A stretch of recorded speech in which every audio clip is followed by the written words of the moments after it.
Okay, so thank you very much for coming. Right, so this dialectics of this talk is fairly simple. So what I'll do is I'll sketch a view and just briefly provide an argument for a view I call Epistemic Anti-Individualism, and then I'll think about what I take epistemic humility to be, and then lastly I'll try to offer an argument from this view, epistemic anti-individualism, to epistemic humility, and see what you think about that. So that's really the structure of the talk. So 3 parts to it. Okay, so first let's begin with the notion of epistemic supervenience. Okay, so this is pretty much sort of widely accepted amongst epistemologists that epistemic properties to do with knowledge, warrant, justification, and so on, supervene on the non-epistemic. Okay, so they take that to be here's a particular formulation of that in terms of strong individual supervenience doesn't matter so much. I'm going to try to cover quite a lot of ground so you can see what Duncan and I, my collaborator at Edinburgh University, have been working on the last year. So I won't pay too much attention to detail along. Perhaps we can go into that in the Q&A. But that's one formulation. So if you have 2 individuals who are indiscernible with respect to their non-epistemic properties, they will also be alike with respect to their epistemic properties. So why should we think this particular supervenience claim is true? So there's different reasons for that. So Sosa, in an early paper, argued that all epistemic properties supervene on the non-evaluative properties, because all the evaluative properties supervene on non-evaluative properties, and all epistemic properties are evaluative properties. So the conclusion of his argument, as you can see, entails the epistemic supervenience claim, but not the other way around, because there are some properties, such as moral properties, that are evaluative but not epistemic. And in fact, you can see this as, if you're a physicalist, you might think that everything supervenes on the physical, and so this would just be a particular instance of that. So I think that is fairly plausible. Very few epistemologists have actually disputed the epistemic supervenience claim in print. So the question now is, which are these epistemic properties, the non-epistemic properties? So what we can do here is we can start with knowledge. So we take that to entail truth and belief.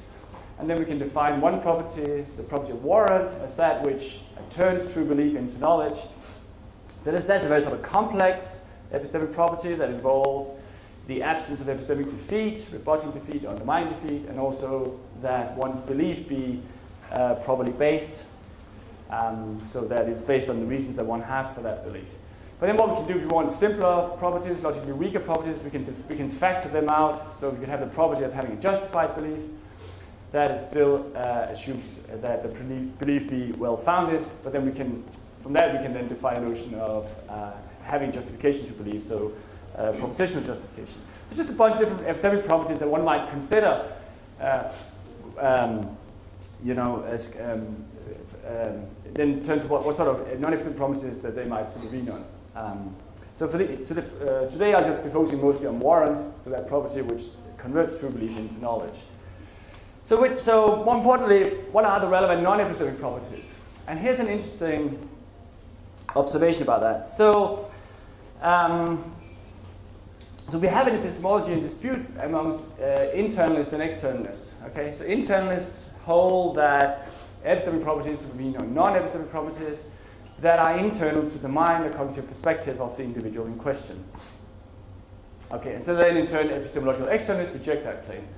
But then the interesting question is, how do they understand the internal? What is the internal for them? And they typically demarcate the internal in terms of properties of which S can become consciously aware through reflection or introspection or something like that. Okay, so they actually offer a kind of epistemological criterion of what it takes for a property to be non-epistemic in terms of the sort of access that one has to those properties, hence accessibilism as we know it in philosophy of mind, in epistemology. Okay. But that's just one way you can draw the distinction between the internal and the external. There's another way you can draw that distinction, namely that one is typically the way in which it's typically drawn in the philosophy of mind debate, around the boundaries of the cognitive, of the mental, or the physical underpinnings. So that's a different way you can do that. And I think a lot of the dispute in epistemology about internalism and externalism is just a bit muddled up between these different ways of drawing the internal and external distinction. Sometimes it's meant in some epistemological way in terms of access, awareness, conscious awareness. Other times they're really thinking about sort of Tyler Bird's way of doing it, where it's the boundaries of the cognitive, of the mental, the individual, as it were. So in this sense, the internal pertains to what I call individualistic properties that reside within the bodily boundaries of the individual or if you like the extended mine thesis, as many of my colleagues do at Edinburgh, then it would be an extended version thereof. Okay, so two different ways you can draw that distinction. So now we can define a view. If you take some epistemic property like warrant, and then you would say, well, according to epistemic individualism, it will supervene on an individual's individualistic properties, the properties that reside inside the bodily boundaries of that individual. Now, so now you might think, isn't that just the same as what an internalist would say? No, it's not. Okay, so you could actually be an epistemological internalist and yet an epistemic anti-individualist. Perhaps if you thought that you had reflective access to non-cognitive features of the external world. Likewise, you could be an epistemic externalist and yet an individualist if you thought the relevant sort of non-epistemic properties were located, as it were, inside the bodily boundaries of the individual, yet they were not properties to which the individual would have any sort of reflective access. Okay, so the two distinctions don't line up. You can actually combine different sorts of views here. So today I'll be interested in individualism and not so much internalism as we know it from epistemology. Okay, so well, maybe I'll share a little bit more about this. So take reliabilism from epistemology. That's also, I mean, the early sort of version that we know from Goldman, although of course the property of being reliable is not an individualistic property. Nevertheless, he thought that the relevant cognitive processes that instantiated that property were all firmly inside the bodily boundaries of the individual. So the sense in which he was also an individualist. Okay, so there's a different formulation of individualism one could consider here, and then so it would be very different from the sort of internalism dispute where it's all about access to those properties. The same with mentalism in epistemology. I mean, so they typically just focus on mental properties, states, and conditions. But all the cases that Feldman and Cody cite in support of their view have to do with states to which the individual has some sort of awareness or access. Okay. So it still seems to me that that's the right sort of way of characterizing their view. Okay, so from now on I'll just consider a particular view, but much of what I'm going to say today actually I could consider other sorts of view from epistemology, but I'll just be focusing on virtue epistemology in a sort of traditional way. So that's roughly the view. Just what Ernie's taught, you will know this. This view says that S knows the proposition P just in case her belief is true because of cognitive ability. Okay, so this is what he used to call animal knowledge. I won't consider reflective knowledge, the high order, knowing full well and all of that. Just consider at the first order level, where the because of relation is spelled out in terms of the manifestation of a cognitive disposition. So again, there are different versions of this. John Gregor has a different view where he thinks of the because of relation in terms of explanatory salience, and there are other views out there. But this is just the view that I'll be considering for now. Importantly, these cognitive dispositions are typically conceived of along individualistic lines as having a physical basis that resides within the individual. Okay. So it seems that this traditional stripe of virtue epistemology is committed to epistemic individualism insofar as warrant is concerned, that property which converts true belief into knowledge. It's just going to supervene on these individualistic properties that reside within the individual. Okay. So why did I think that? Okay, why has traditionally virtue epistemology been construed along those individualistic lines? Well, I think there are two reasons for that. One of them has to do with the value of knowledge. So this view is uniquely placed to deal with the problem of accounting for the special value of knowledge. It's explainable by the praise or credit that is deserved for getting things right, only when it does so through her own cognitive abilities disposition. For such cognitive achievement is praiseworthy and hence valuable in a way that merely believing truly and or justifiably not. So that's why it has this particular value, because it's the agent that exercises her own virtues, so she deserves the credit for getting things right. Another reason has to do with avoiding various types of Gettier cases. So these virtue epistemologists want to say, well, there's this kind of tweak of the environment, there's a reason why you end up believing truly, but according to this view, if you have knowledge, then the truth of your belief is down to the exercise of your ability, hence that's why you don't know Gettier cases, roughly. That's roughly how it's supposed to go. So it's a very sort of attractive view, it has some really good making features of the view. However, I think it is faced with a particular challenge, which Duncan and I have called epistemic twin Earth, the twin scenarios. So we have been doing some work on this the last year or so. And basically what you do, you'll be familiar with this from the philosophy of mind debate, is you have a supervenience thesis. So what you do is you consider a case where you fix, you have two individuals, you fix their individualistic properties, and then you embed them in relevantly different environments, physical environments, social environments, and then you're going to argue that they will differ epistemically. Hence, it can't be that the relevant epistemic properties, in this case Warren, supervene on these individualistic properties. Okay, so just very roughly how here's one case that we have presented in print. So you take an ordinary case of testimony. A hero H acquires knowledge on the basis of a reliable speaker S's testimony. She's in a perfectly normal environment, like here today, and so she will acquire knowledge. Okay, she bases a belief on the testimony, and the speaker is reliable, so there's no funny business. She will acquire knowledge.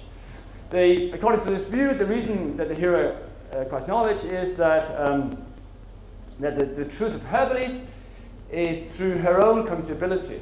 Okay, so that's how when you construe the view individualistically, it's all down to the individual's own cognitibilities.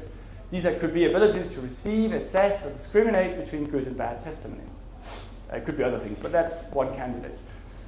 So now you can simply contrast that with another case where you have a duplicate of this hero. It could be herself transported into a different environment, whereas it's kind of a barn-style environment where there are lots of unreliable speakers, and she just happens to be confronted with one of the reliable ones. So on the basis of the same piece of testimony, this is a reliable speaker, she forms the same belief with the same content. Okay. However, because this particular hero very easily would have formed the same belief on the basis of an unreliable speaker, because there are mostly unreliable speakers around, very easily would she have formed a false belief. So if you think knowledge requires safety or even sensitivity, it turns out that the hero in this bad case fails to know. She knows in the good case. The two cases are individualistically identical. The only difference is a difference in their social environment, and so it turns out that epistemic individualism comes out false in these sorts of cases. So this is something we've been arguing. We can talk more about this in Q&A if you want. But that's roughly the sort of the challenge we've been presenting against this sort of view. So we're not the only ones. Stanley Goldberg has argued in his book, 2010 book, that ordinary testimony knowledge illustrates two types of epistemic dependence. We have cases where a hero directly depends on the speaker in the acquisition of such knowledge. So if I ask you how to get to a hotel tonight, you will tell me. But there's also a sort of indirect or diffuse kind of epistemic dependence where you depend on third parties, so other members of your social environment, for monitoring and policing testimonial exchanges. So if you're a parent like I am, you often tell your kids, don't talk to those people, don't go on that website, and so on. So you're trying to screen off unreliable testifiers and so on. It also happens that governments do that with websites, etc., etc. So this is sort of happening, but they're not directly part of the testimonial exchange. It's a third party is happening here. So there's this other type of dependence. This is kind of the notion of dependence I had in mind with the argument I just gave you. One of these reliable ones slipped through the net, so the speaker in question is actually forming a belief on the basis of a reliable speaker's testimony, but very easily would not have done so. So this is what we call epistemic dependence. We also developed that in some details, Duncan and I, following on from Sandy's work on this epistemic dependence. So the claim here is not that heroes' cognitive abilities to receive, assess, and discriminate between good and bad testimony can be entirely neglected or ignored or is irrelevant in the acquisition of testimonial knowledge. The claim is rather that speakers or third parties' cognitive abilities play a more substantial or significant role in the acquisition of such knowledge. Okay. So in the literature, there's this kind of metaphor of slicing up the cake of credit, so that's where you have how much credit you have. I was talking to John Greco a bit more about this, and perhaps that's the kind of misleading way to think about assignment of credit. Maybe we should think of it more in terms of a qualitative understanding where they equally deserve the same amount of credit. It's just that it's just all relative to the roles they play in the testimonial exchanges. So maybe there's a different way of understanding ascription of credit here. So if that's right, that traditional virtue epistemology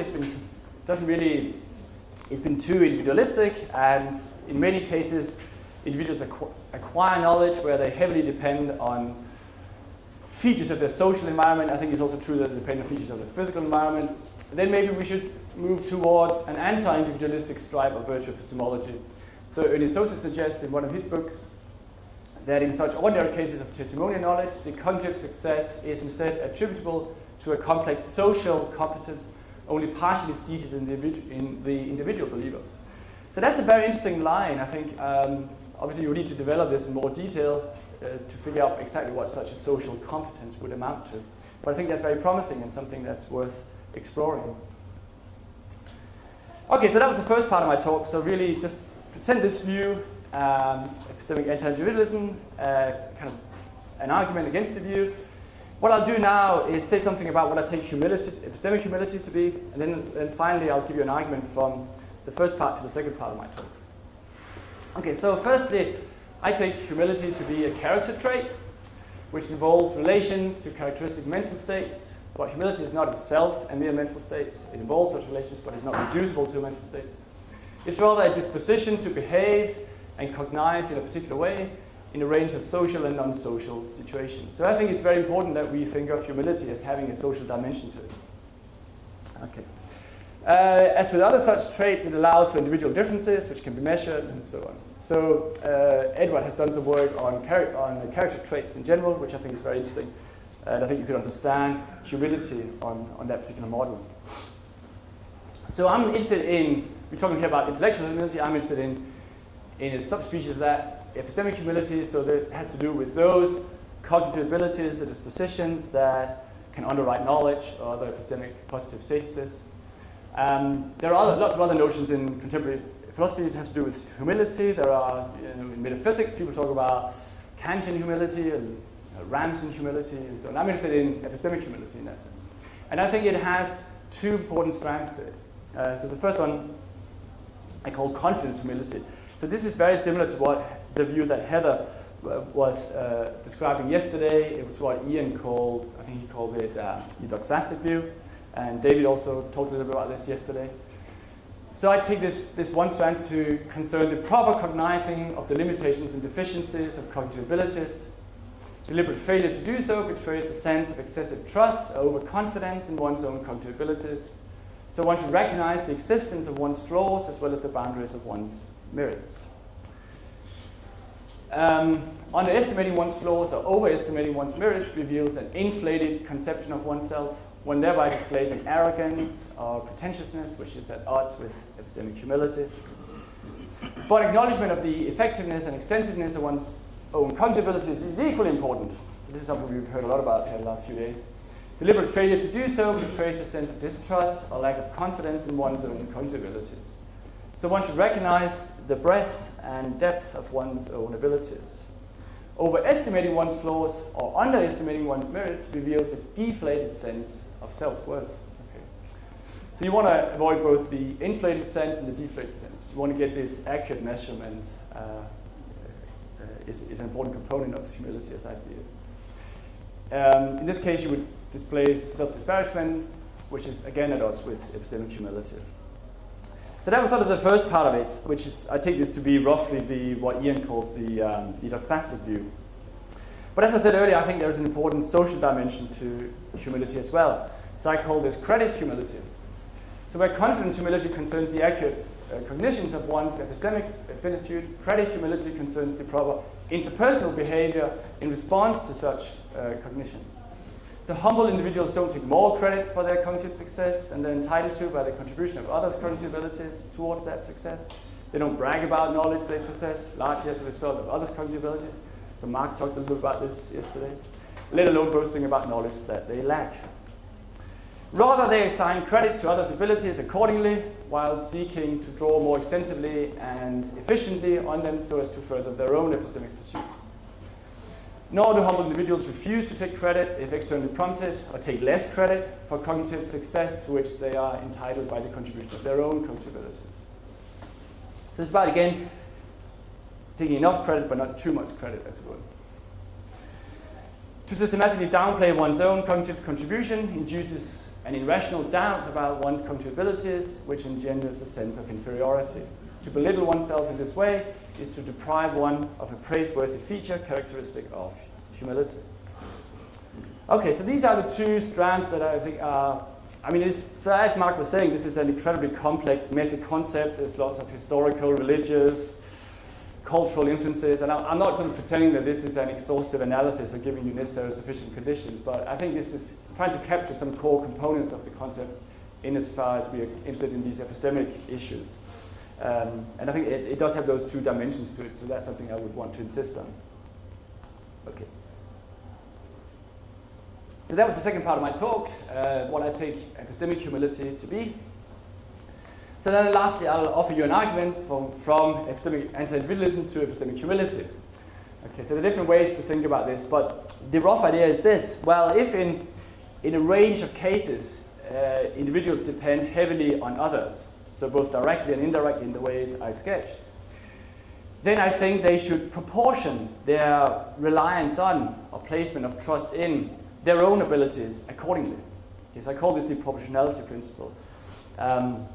You should figure out what the role that your own abilities play in the acquisition of knowledge, and then you should then place enough confidence, but not too much confidence in your own abilities, if you are to achieve your epistemic goals. So importantly, if it turns out, as a matter of fact, that other speakers' abilities play a significant role, then you should rely on their abilities so as to further your own epistemic goals, pursuits. And so then it turns out, given my account of humility, that you ought to adopt an attitude of humility in your epistemic pursuits. So that's roughly the idea. So let's try and go through it. The first premise says that in the case of testimonial knowledge, a hearer's cognitive abilities, when interpreted in accordance with this individualistic stripe of virtue epistemology, play a minor role in comparison to the more prominent role that others' cognitive abilities play in accounting for the truth of her belief. So again, this is just what I take to have shown from these ordinary cases of direct and indirect epistemic dependence. Second premise says, the extent to which an individual should be confident in and assign credit to her own cognitive abilities should be commensurate with the roles those abilities play in accounting for the truth of the pertinent belief. So I call this premise, as I said, the epistemic proportionality principle. You should proportion your reliance on your placement of trust in your own abilities to the role that those abilities actually play in the acquisition, production, sustainment of knowledge. Okay? If you don't do that, then you're very likely to be led astray. So if I'm a novice and you're an expert, then I ought to. So I would ask you for advice in some matter. Then in that case, I'm relying on your expertise. I realize that your abilities play a more significant role in the production of knowledge, and so if I then pay too much trust or overly confident in my own abilities, I'm not likely to achieve the sort of knowledge that I would otherwise have. So this is sort of how to proportion one's reliance and placement of trust in one's own abilities. That's the idea behind the second premise. So here's the example that we used. If in the acquisition of testimonial knowledge, a hearer's ability to discriminate between good and bad testimony plays a minor role in comparison with the speaker's abilities, then the hearer should proportion her reliance on an assignment of credit to these respective abilities accordingly. So the first conclusion then follows that in the context of testimonial knowledge, the extent to which a hearer should be confident in and assign credit to her own cognitive abilities is very small in comparison to the extent to which she's dependent on others' cognitive abilities. Okay? So, ordinary case of testimony shows that the hearer's ability plays a very small role. It's really the speaker that's doing all the epistemic work in the acquisition of knowledge. You do very little. You just place your trust in the speaker. And then you should the extent to which you be confident in your own abilities should reflect that. Otherwise, you're not likely to acquire sort of knowledge. Right? So you're going to delve toward your epistemic goals. So this follows from the first two premises. Third premise says that, well, if the hearer acquires testimonial knowledge by largely depending on the cognitive abilities of others, and therefore should adjust her confidence in and her assignment of credit to her own cognitive abilities accordingly, then the hearer ought to display some epistemic humility vis-a-vis her own abilities. Okay? So that's how I defined particularly the notion of confidence humility. It is this accurate assessment, placing enough confidence, trust in your abilities, but not too much. So getting it exactly right. That's one aspect of humility. So the conclusion seems to be that a recipient of testimony should adopt an epistemically humble attitude in the pursuit of testimonial knowledge.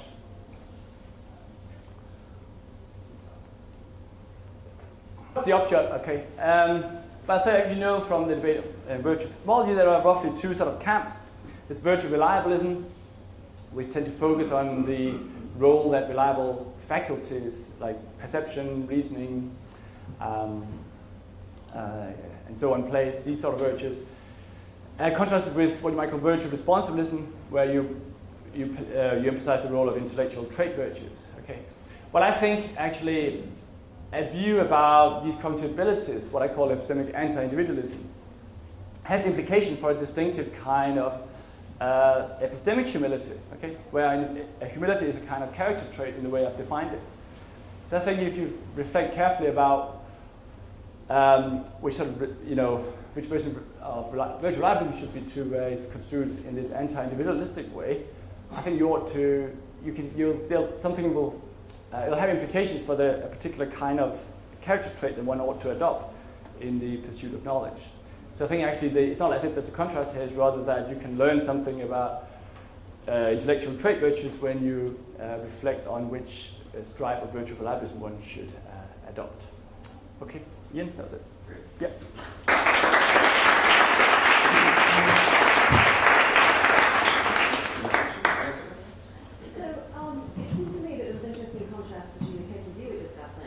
And some other cases in which we recognise that certain of our cognitive achievements or other abilities depend heavily on the external world. So, for example, in the case of learning languages, right, I'm heavily dependent on others, right, in various kinds of ways, from my ability to learn languages. It doesn't necessarily seem that translates into humility, or think of a weightlifter's ability to lift some weights and kind of depend on stuff like gravity. They don't seem to. So there are cases in which awareness of the external is just like the normal background. Yeah. So why couldn't the testimonial case be a bit like that? Like, I mean, it's normal to be part of a well-functioning society in which people learn some stuff and pass it around. In which case it wouldn't really need humility. So I just wondered if you wanted to comment on that.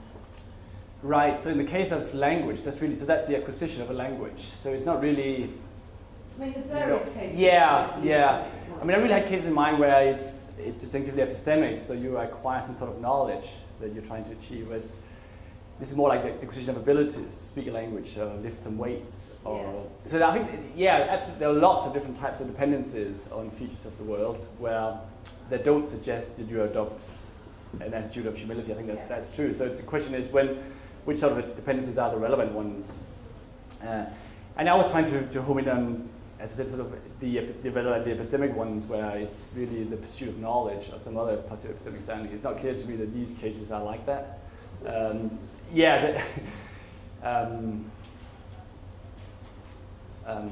there might be similar sorts of arguments from other dependencies on features of the world, suggest sort of epistemic, an attitude of epistemic humility.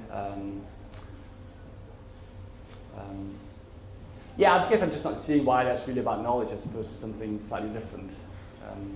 I just thought like generalise about ability. I mean, because we think we should be humble in our abilities, not just our epistemic ones. Yeah. Of course, we recognise that our position of those is heavily dependent on the external, but just that in itself. Well, so when a child acquires a language, I think they are, they do place a lot of trust in their parents and so on, stand corrected if mistaken. So they do place trust. They don't sort of entirely rely on their own intuitions about how to use language and so on. So I think, again, here maybe perhaps some sort of humble attitude might help them pick up, learn language and how to follow rules, etc. So I think that it could extend to other cases. I think if you're just considering pure abilities, perhaps less so. But yeah, okay. Thanks for your talk. It's okay. Really interesting. I had a question about what the implications of your credit humility you are. So if I have lots of evidence that someone is an idiot, not much evidence that they know very much, does that, on your view, does humility imply that I shouldn't tell people that this person is an idiot? That you shouldn't? That I should, because you're saying I should exactly accurately represent what other people's status are, what my status is. Right. I don't think if you know that this person is an idiot, I don't think you should really, place much trust in that person as a testifier. Say someone asked me, what's this person's epistemic status? Oh, he's an idiot. Yeah, I don't really think that follows from my view, but I just don't think you should. I mean, what would follow is that if you know this person is entirely unreliable in the relevant sort of matters, you shouldn't place much trust in her testimony. And so if they're generally unreliable, yeah. similarly you should say this person's So this person's accountability wouldn't play a particularly important role in the acquisition of knowledge, right? Because they would typically lead you astray and misinform you in lots of ways. So it would not be someone whom you would be relying epistemically, in my sense, if they are, if they're lying or deceiving you in lots of ways. Whether you should call them an idiot, I don't know. I'll leave that, yeah. So I wonder if there are two different kinds of continuity involved in testimony. One is knowing the content domain of the person that you're listening to. Yeah. But the other is knowing how to evaluate the people who are giving you that kind of evidence. And I think you can know relatively little about the domain of the expert, but still have some pretty good heuristics to figure out whether they're likely to be reliable or not, so that you should still have some degree of distinguishing between those two, and you can be fairly confident about your ability to ferret out good versus bogus experts while not knowing a whole lot about the domain. Absolutely, that's right. Yes, so I had this ability to receive, assess, discriminate between good and bad testimony or reliable, unreliable testifiers. So I think after that's the two components that go into that is the relevant domain. So expertise is domain relative in that sense. You might be an expert in one domain but not in another. So having a skill, being able to identify a reliable testifier assumes you know something about the domain but not enough. I think this is where the notion of knowledge WH come in. So you know who to ask when to get the question to get an answer to a question you want to ask. You have to know something about the domain, but it's a different level. But there's this sociologist Harry Collins who works in sort of stuff too. We get this kind of working ability to evaluate experts in the domain, but you're not really an expert. And say it again. Sorry, I didn't get it. There's this ability to kind of know enough about a domain to be able to ferret out the good versus bad experts. So you need some content knowledge of the domain, but you're not really a working expert where you can produce novel knowledge in the domain. Yeah, you need to know enough about the domain to identify an expert, but not. And even pick between competing experts. Yes, indeed, yeah. So, well, you want someone who is enough of an expert to give you the answer to the questions you'd want to ask. Yeah. So that's right. Yeah. So I think these are sort of complementary skills you need to know about the domain. You need to know about who's an expert in that particular domain and how. That's right. Yeah. Okay. Yeah. So this is really interesting stuff, and one of the potential other offshots of what your argument has established so far, I think, is that we actually are owed a lot more credit for certain things than we do take credit for. Yeah. In particular, so like, if I deserve less credit for my own epistemic achievements because I owe it to you or to Ian or to whoever, then you're actually owed a lot more credit for my epistemic achievements than you might otherwise take credit for. Right. But this is the nasty or the double-edged aspect of it. You're also owed more blame for my epistemic achievements. And I think this is really interesting. Yeah. It sort of connects up with Miranda Fricker's stuff on epistemic justice. Yes, good. Where we like to talk about epistemic credit, and all of these accounts of knowledge mostly focus on giving credit. But I think we also need to worry about epistemic blame and the extent to which we're responsible for other people's ignorance. That's good. That's good. Yeah.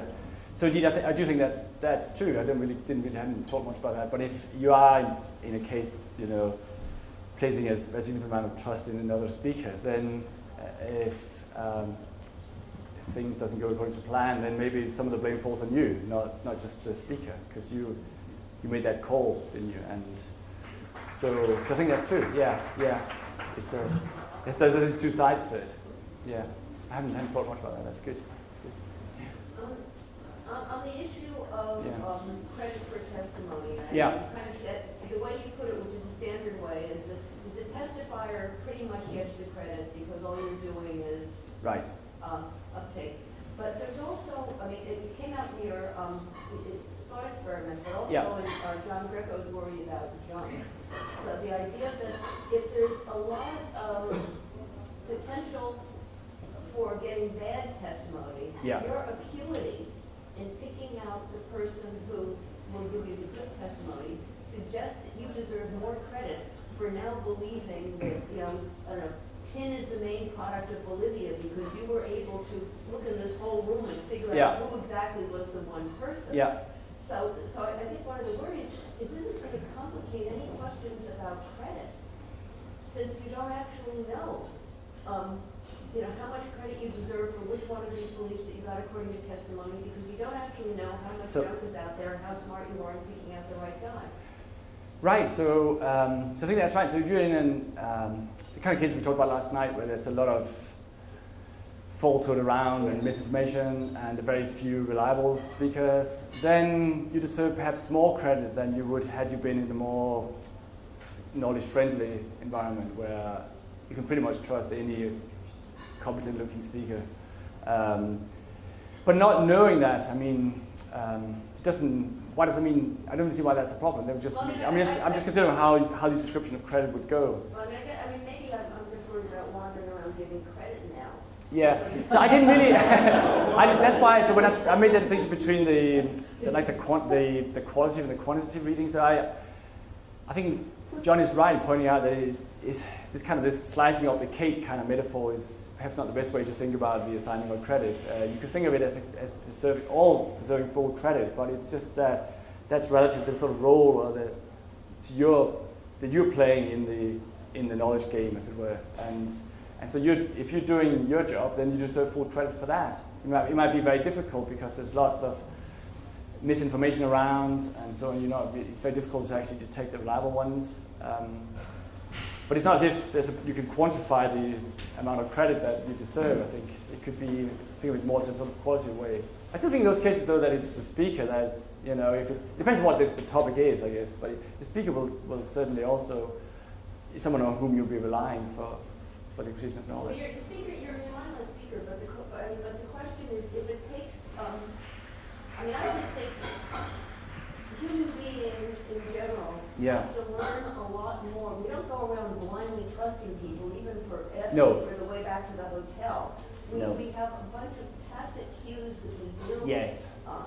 And so the idea that, basically it's all on the speaker. No, I really made some kind of subtle decisions about which speaker to ask. And I think that but I did recognize that. I did say that these sorts of abilities are important in the acquisition. But that's what you do as a parent or as a government. You're trying to figure out enable people to identify the reliable source of information. So even those sorts of abilities, I think you're also depending on other parents and so on. So it's a highly complex sort of picture, and I think it's not. I do want to keep going. Okay. Dan, please. I guess this might be a follow-up. Switching my question. Sure. Does your view at all require anyone, in order to know in the kind of testimony cases you're thinking of, that they give credit to anybody or anything? Yeah. They have to actually give credit? Well, that others deserve credit, whether you give it. I mean, that they be giving credit is a consequence of the view. I mean, you should be open to. If prompted, you should be open to acknowledging that they played an important part in the attainment of knowledge. And so you shouldn't just take credit for it if it's not your achievement. So I think you ought to do that. I don't think it sort of follows from my view that this is what you ought to do every time you acquire knowledge. But if prompted, externally prompted, I think it's what you should be doing. Yeah. Wow. So you mentioned virtue of epistemology aiming to explain why knowledge is valuable. I'm wondering about your two cases, whether they don't motivate the conclusion that knowledge just doesn't matter. The person in the first example performs just as well as an inquirer as the person in the second example. They do all the same things. The fact that one has knowledge and the other doesn't indicate it suggests knowledge isn't uniquely valuable. Right. So in the second case, in the bad case, there is no knowledge to be had. So are you saying is your point that this case really goes to show that that the view doesn't have an account of the value of knowledge because there's the same abilities are being exercised. However, there's only knowledge in the one case and not the other. Is that what you're saying? Right, okay, so that would be an objection to the view. Perhaps I don't know what I would say about that. I was just trying to to say here's some good-making features of the view.